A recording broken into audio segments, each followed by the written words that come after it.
Have a good day, class 10 student. Yesterday I was saying the Democratic Politics Chapter 1 Power Sharing question answer. You people complete your copy, and now today your social science next topic history part, page chapter number 1 The Rise of Nationalism in Europe.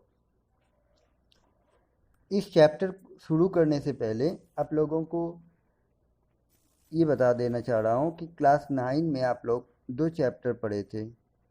Number 1 the French revolution, number 2 the Russian revolution. दोनों chapter के बारे में जो पढ़ाई हुआ था उसके कुछ टॉपिक्स या उसके कुछ लिंक आप इस चैप्टर में आप लोगों को मिलेगा, जो आप लोगों को क्लास 9 के बुक से अगर डीपली जानना है तो क्लास 9 की बुक को दोबारा ओपन करना पड़ेगा।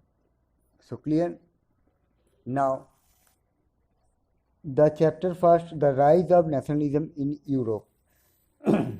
In the year 1848, Frederic Solis, a French artist, prepared a series of 4 paintings visualizing his dream of a world made up of democratic and social republic. 1848 में फ्रेडरिक सोरी एक French artist थे।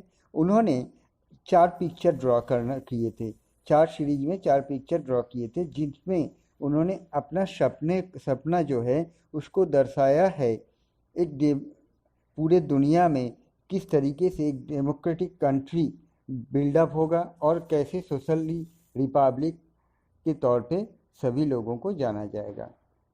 The first painting on the figure number 1 of the series shows the people of Europe and America, men and women of all ages and social classes, marching in a long train and offering homage to the Statue of Liberty as they pass by it.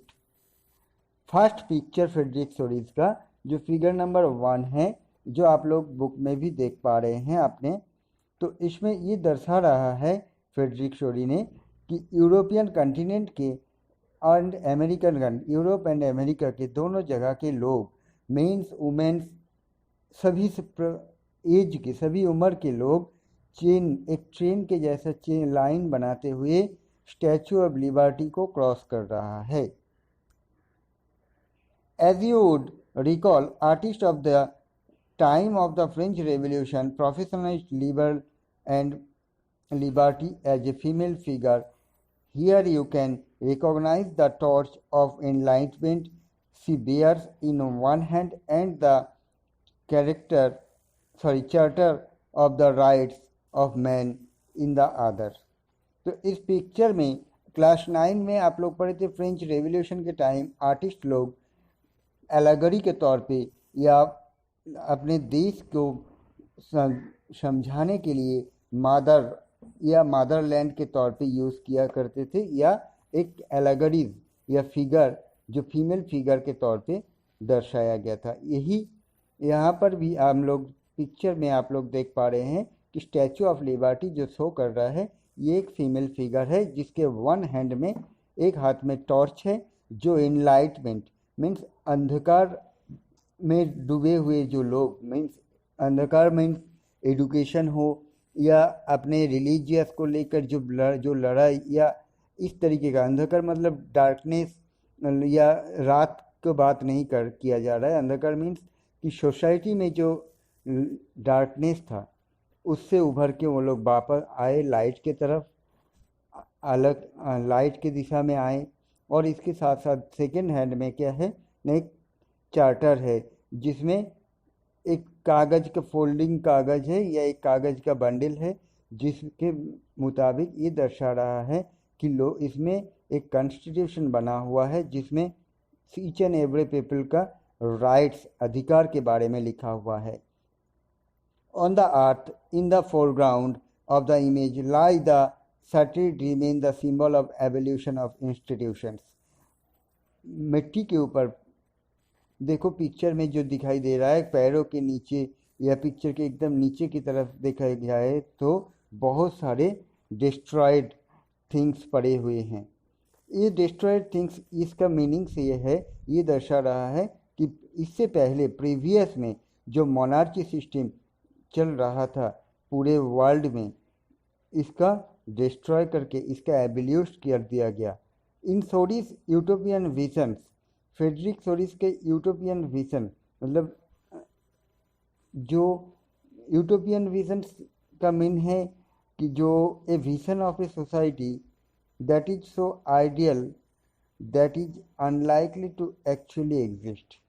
एक society जो Frederic Sorrieu ने कल्पना कर रहे हैं, utopian कल्पना में सोच रहे हैं, ऐसा ही एक विजन क्रिएट होना। In Sorrieu's utopian vision the peoples of the world are grouped as distinct nation identified through their flags and national costume.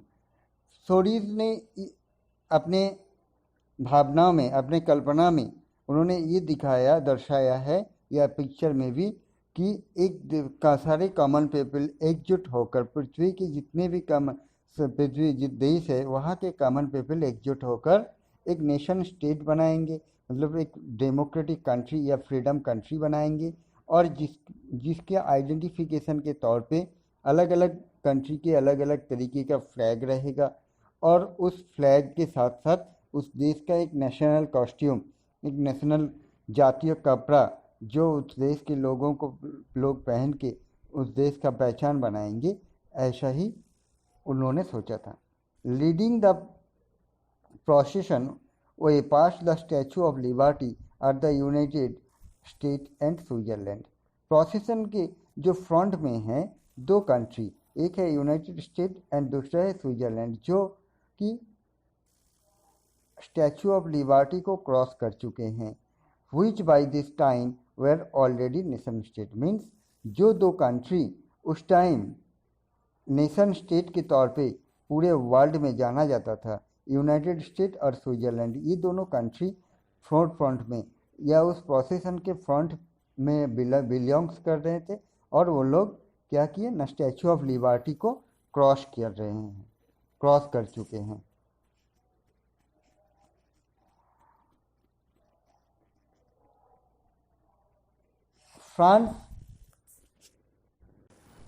France, identifiable by the revolutionary tricolor, has just reached the statue। France just Switzerland और America के बाद या United state के बाद उसके पीछे ही France है, जो अपने ट्राइकलर फ्लैग लेकर चल रहा है, स्टैचू के नीचे जस्ट नीचे पहुंचा है। She is followed by the peoples of Germany bearing the black, red and gold flag. France क्या किया, फ्रांस के ठीक पीछे फ्रांस को फॉलो करते हुए जर्मनी है। जर्मनी के लोग जो फॉलो कर रहे हैं, उन लोगों के हाथ में क्या था, उन लोगों का ट्राई कलर जो फ्लैग था, ब्लैक रेड गोल्ड कलर का, उसको लेके वो लोग चल रहे थे। Interestingly, at the time when Sori created this image, the German people did not yet exist as an united nation। Interestingly, Frederic Sorrieu जब ये पिक्चर ड्रॉ किया था तब जर्मन एक नेशन स्टेट या यूनाइटेड नेशन के तौर पे जाना नहीं जाता था। The flag they carry is an expression of liberal hope in the year 1848 of unify the numerous German speaking principalities into a nation state under a democratic constitution। उस time 1848 में German nation state नहीं बना था, but वहाँ के German speaking लोगों ने participate किए थे इस प्रोसेसन में, क्योंकि उन लोगों ने उस टाइम यूनाइटेडली जर्मन को एक डेमोक्रेटिक कॉन्स्टिट्यूशन प्रोवाइड करना और एक नेशन स्टेट बनाने की लड़ाई में या रेवोल्यूशन में जुटे हुए थे। Following the German people are the peoples of Austria and the kingdom of the two Sicilies, Lombardia, Poland, England, Ireland, Hungary and Russia। German को फॉलो करते हुए जर्मन के पीछे पीछे Austria, two Sicilies, Lombardy, Poland, England, Ireland, Hungary, Russia, ये सभी country उस procession में पार्टिसिपेट किए थे। From the heavens above Christ, saints and angels gaze upon the saints. They have been used by the artist to symbolise fraternity among the nation of the world. और इस picture के ऊपरी हिस्से में आप लोगों को देखने को मिलेगा कि जीसस क्राइस्ट और बहुत सारे हेवेंस, मतलब पूरा जो लोग मर गए हैं, या ऐसे बहुत सारे अच्छे लोग, और उसके साथ साथ परी एंजल्स, परी, ये सब लोग कॉमन पीपल को आशीर्वाद प्रदान कर रहे हैं, ताकि एक सिंबलाइज्ड यूनिफिकेशन नेशन के तौर पे या तो फिर एक डेमोक्रेटिक कंट्री के तौर पे पूरे वर्ल्ड में सभी देश डेमोक्रेटिक कंट्री के तौर पे उभर के आए। यही आशीर्वाद या यही ब्लेसिंग दे रहे थे जीसस क्राइस्ट या एंजल्स, जो फिगर के ऊपर में दर्शा रहा है। This chapter will deal with many of the issues visualised by Sorrieu's, figure number 1। इस चैप्टर में हम लोग सोरीज जो चैप्टर फिगर नंबर 1 है, इसमें बहुत सारे इश्यूज को विजुअलाइज किया गया है, जो इसके बारे में हम लोग पढ़ेंगे। During the 19th century, nationalism emerged as a force which brought about sweeping changes in the political and mental world of Europe.